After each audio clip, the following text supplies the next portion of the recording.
Okay, so you guys have been waiting so patiently for this video, and I apologize for taking so long to get this up.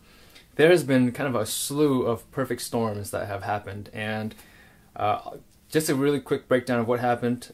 3 weeks ago, I shot about 5 episodes in a single day, including this video right here, and another 3 or 4 videos of actual sharpening demos.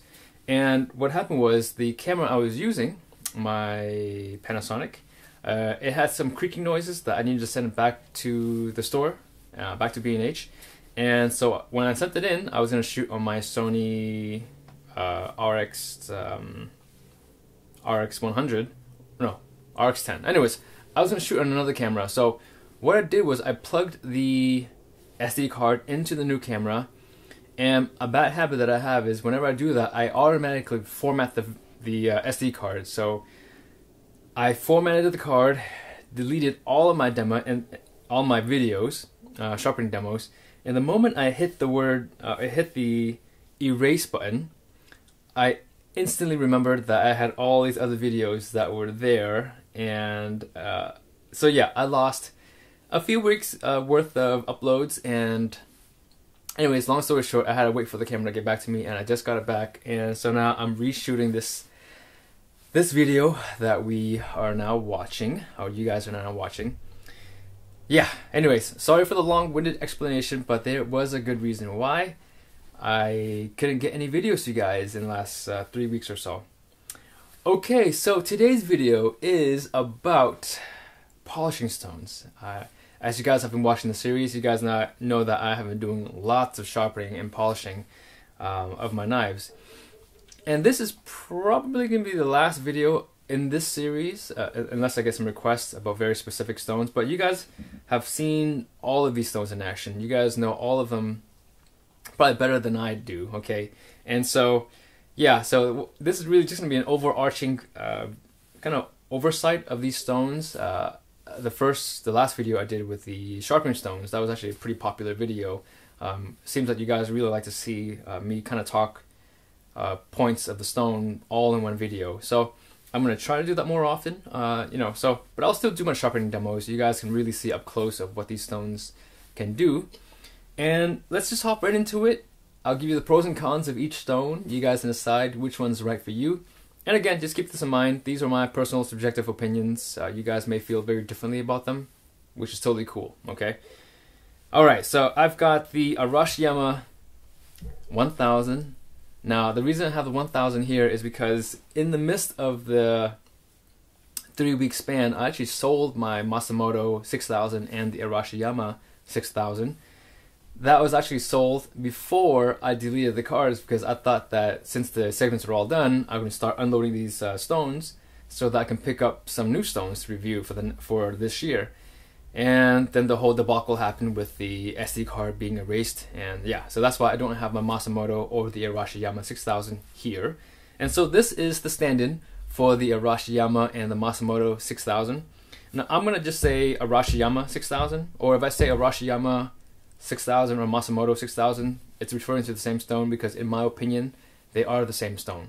Okay, so let's just end it there. We've got the Shap Pro 5000, the King KDS 6000 side, the Naniwa Tercera 3000, the Naniwa Superstone 3000, and the Suhiro Rika 5000. Alright, let's hop right into it. The Mazda Motor 6000 is a very good stone, okay? It is a very good polishing stone. It gives you a very excellent mirror polish. It gives you the ability to sharpen your knife really on the go. It's a splash and go stone, and they are true splash and goes. Both the Arashiyama and the Mazda Motor. I have found that soaking the stone 3 to 4 minutes or even 5 minutes doesn't do anything for me in terms of improving my the polishing effect. So it's a very good stone. The Mazda Motor is I think $125 or $140 retail price. It's a little bit more expensive than the Arashiyama. The Arashiyama, you'll find the price between, I would say, I think $65 to $85. So it's a very fair price stone. Excellent stone. Cut speed, it's very average. It's not a fast cutting stone at all. I think I developed a burr in about 5 passes on both sides. but it gives you that excellent polish. And for this polishing series, the speed of the stone is a lot less important for me than the sharpening series, because as polishing stones, you really just want to take your time. And you know, since you're not trying to get the knife sharp because the sharpening was done on the sharpening stone, the polishing stone is really just to bring out that glow, bring out the qualities of the steel that you really want to see. So in the polishing series, or for yourself, don't worry so much about speed of cut, and just look at the finishing qualities of the stone. And so yeah, the Arashiyama / Mazda Motor, excellent stone, decent cut speed, very good mirror polish, and it's a pretty much a mirror polish. And the only bad thing that I have to say about those two stones is they tend to feel a little sticky for me. I didn't notice it the first couple of times I've used it, but then after, well, at this point, 6 months of using it, oftentimes when I jump from stone to stone, I do notice that the knife tends to grip on the stone surface. And that's not my blade digging into the stone, because I only push edge trailing, as you guys may know. And so the stickiness of that stone, I really couldn't figure out why. It doesn't hinder the process too much, but sometimes every 10 strokes, every 15 strokes, I feel the knife gripping on the edge surface. So that's the only negative I have to say about the Arashiyama and the Mazda Motor 6000. So moving on, this is the Shap 5000. Now, the Shap Pro 5000 is a very interesting stone. This stone is by far the hardest stone in the lineup. It is very flat, it doesn't gully, doesn't dish. It doesn't really load up very often. It does load up some, and I was actually fixing doing some testing of the edge of a tip of a knife. So that's why you see these marks here. But this is a very... The reason I say it's very interesting is because this stone, I have probably read more positive reviews on this stone than any other stone here, maybe besides the Tercera and the Rika 5000. But this stone was universally loved by people who use them all over the forums. And so that's one of the reasons why I got it. And upon using it, I felt like I was a little disappointed. It gives you an excellent polish. So let's start with the positives. The polishing effect and scratch pattern is excellent. It is just as fine as the Arashiyama 6000. It gives you a really nice sheen to your knife. And it's, in terms of speed, it's kind of hard to say because it's probably a medium to semi-fast cutting stone. I developed the burr in about 4 passes, and so which is actually quite good. But other than that, for me, this stone was just very dampened, very dead feeling, and a little bit soggy. I know that sounds really strange to you, since the stone, I just said that it's the hardest stone here. So knowing that, how does it feel soggy? I just feel like I had no idea. The feedback was just lacking in the stone. There was no feedback at all, other than the fact that I would pick up the knife and look, and I would see, the polishing happening, and I would see, kind of the metal shavings off of the stone, but it still felt very dampened, and I really had to double check my sharpening angle to really know what the stone's doing. And even then, I would still kind of hesitate, and every once in a while pick up my knife and look and see where the polishing is actually happening and what the progress is. So this stone, even though I have read a lot of really good reviews about it, I find that for myself and for the kitchen knife, it's not the perfect stone. But overall, it's a decent stone. It's very flat, very easy to move and transport and store. That's a huge positive for many people. It's a true splash and go. It doesn't absorb any water, and it doesn't really dish or gully.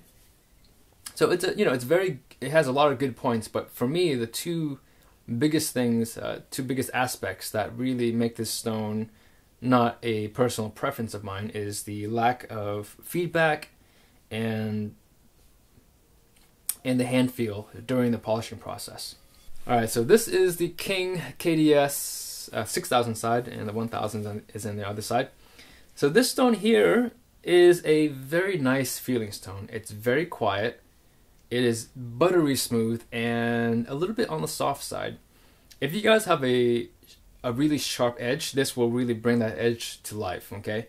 But if you try to polish this stone or try to sharpen on this side and you have a dull knife, your knife will never become sharp, okay? Because that edge will just eat into the actual stone, and you will just kind of, you know, grind your edge away. So this stone is one of the stones that you really have to have a good sharpening technique, and then when you hop on this stone on the 6000 side, it can really make that edge pop and shine. Other than that, and you know, really in terms of the negatives, it is the KDS is an interesting stone because the 1000 is a soaking stone, and the 6000 stone you can soak, but really I wouldn't go any longer than 10 minutes. I have found that the water absorbs extremely slow, and so when you're soaking this stone, if you guys end up buying the KDS, just put, you know, a half an inch of water into a pan or a bucket and just put the stone in there. Don't let it submerge this stone. If you do that, you may risk overloading the stone and waterlogging it, which I have done accidentally. And when this 6000 side is waterlogged, it is completely useless. It can't do anything. It won't even polish your knife. It won't do anything. So, but other than that, it's actually a very nice stone. If you're looking for a stone that's very quiet, very smooth, and just a really decent stone overall, the KDS or the King stones in general are very good stones. Now I'm speaking about the 1000 and 6000. I haven't experimented too much with the 400, the 800, and the 4000 stones, which I'll get to eventually.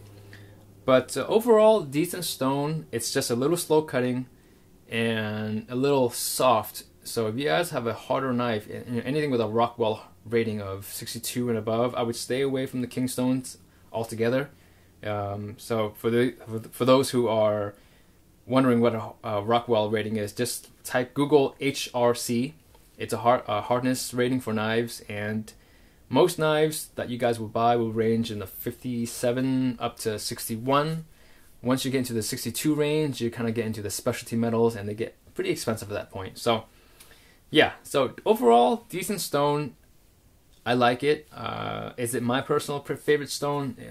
No. But I do enjoy the stone, and it's probably something I'll keep around for a little while, do some more testing with it.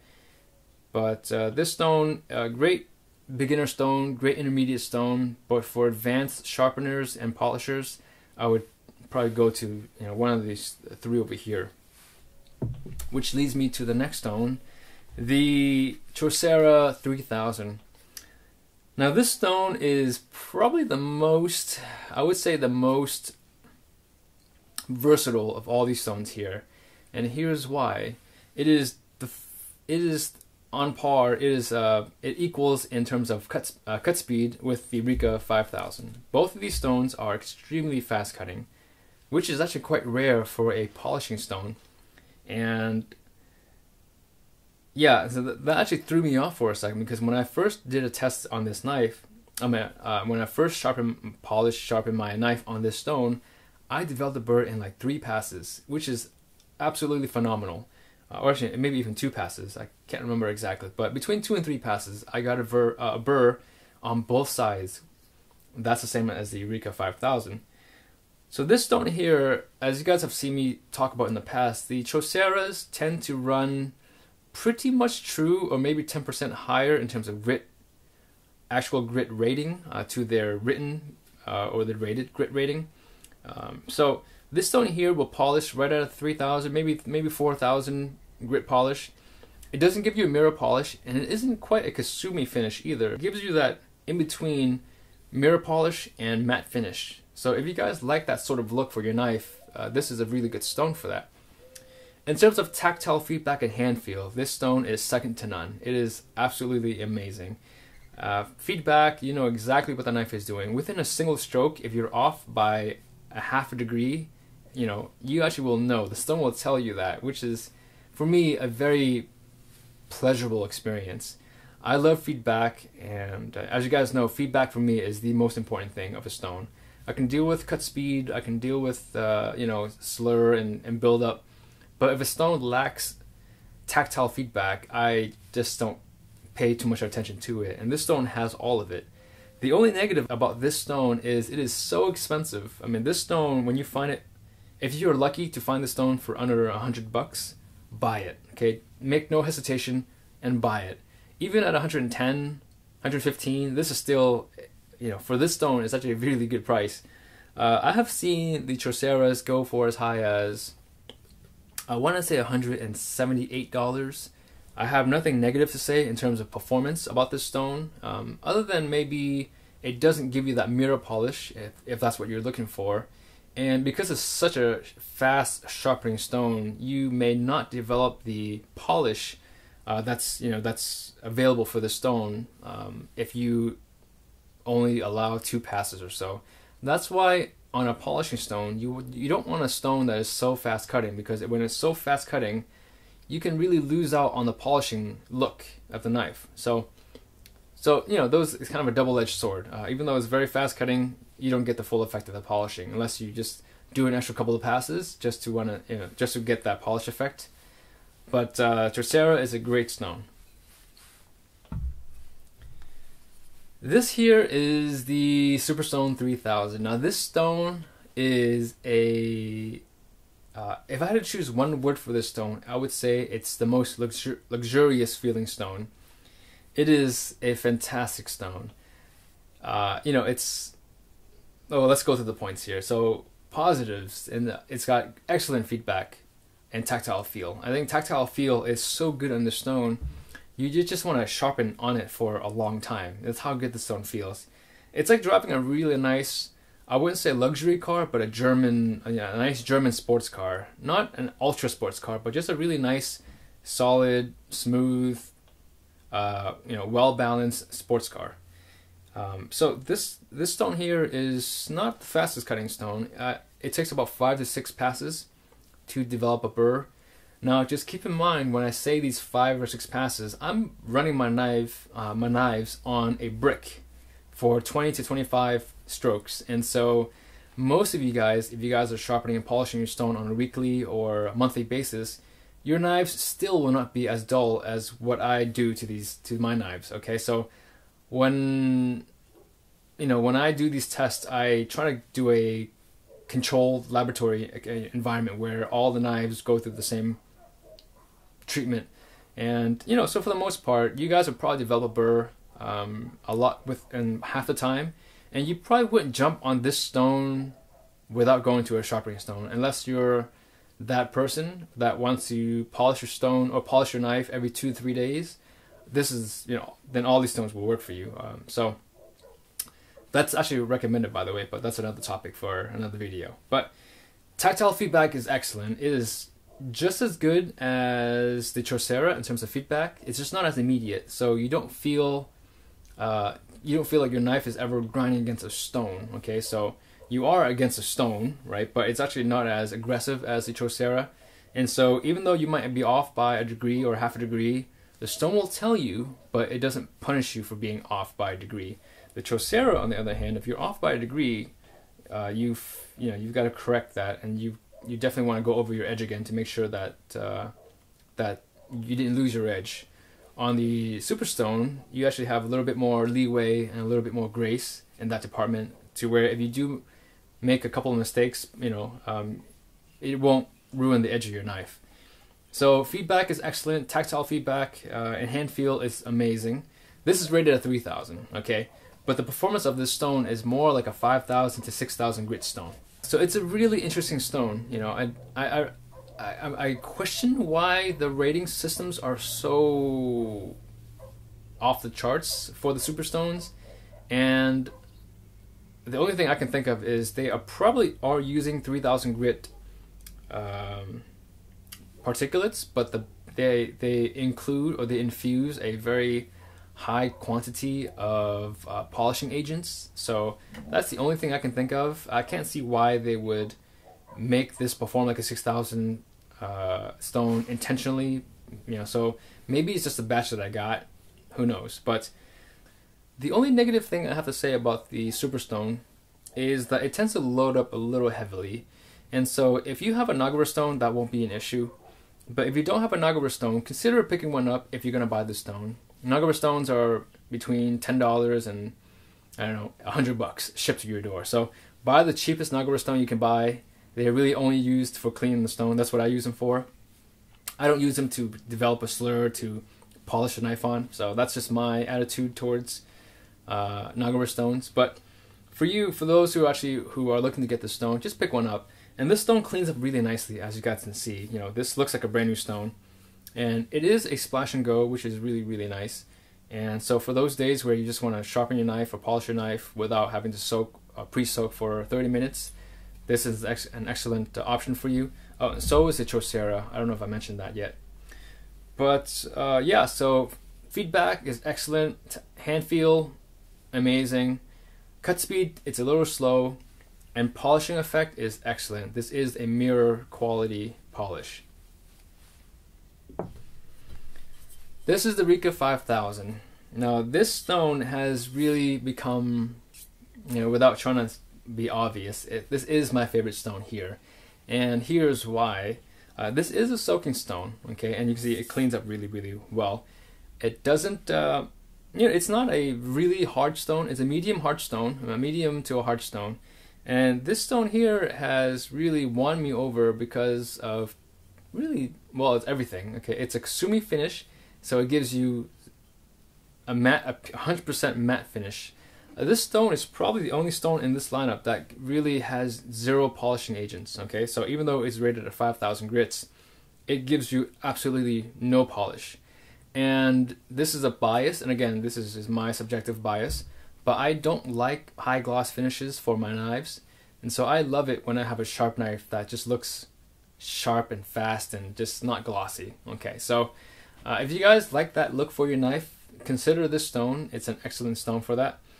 In terms of cut speed, it is up there with Tercera. It will develop a burr within 2 to 3 passes on each side, which is phenomenal, okay? And something that I experimented accidentally was I actually was going to do a sharpening video on this stone. I left this stone soaking overnight. So it was completely soaked, waterlogged for about 18 hours. And even after that, it still gave me a burr in 3 passes on each side.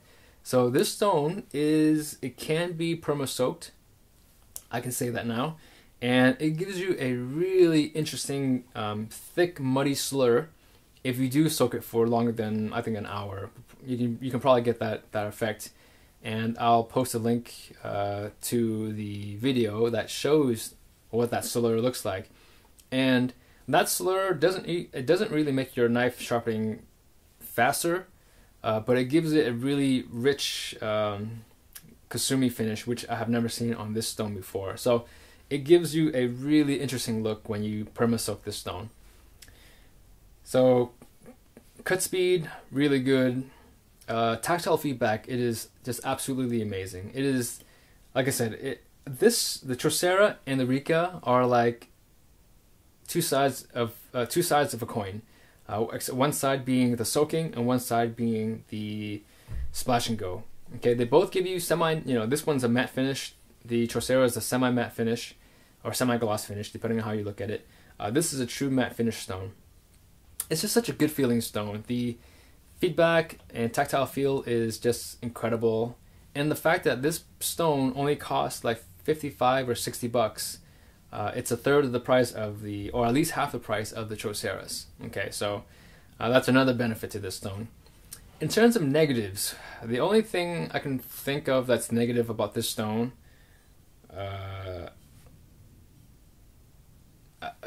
I think because it costs so little, some people may question the integrity or the quality of the stone, but I can't think of anything negative to say about it. And I know that sounds cheesy, but I really can't, okay? And the only negative thing I can possibly think of is if you wanted a glossy finishing stone, this stone cannot give it to you. Other than that, it is a near perfect stone. This stone is definitely going to stay in my arsenal of stones for a very long time. And and maybe the only other negative thing is because it is a soaking stone, it is not as hard as maybe some people would like it. But I have never found this stone to be soft. Okay, and even if this was rated on an absolute scale, it is softer than the Tercera. The feedback and tactile feel is just as good. So even though it may be slightly soft, you're not gonna lack any sort of feedback or performance relative to the Tercera. Okay. So yeah, this is my favorite stone. And not to say anything bad about all of these other stones. They all have qualities that a person would look for. You know, it's just matter. It's really just a matter of preference. And as I've told you guys, these opinions are just my subjective opinions. All of these stones have a place in the kitchen. They're all very good stones in their own respect. But for me, it was really these three stones were amongst my favorite stones. These three, they all had good qualities, but you know, some of the negatives for me outweigh the positives. But that's not to say anything bad about them. So this concludes my polishing stone series. It's been a really fun series.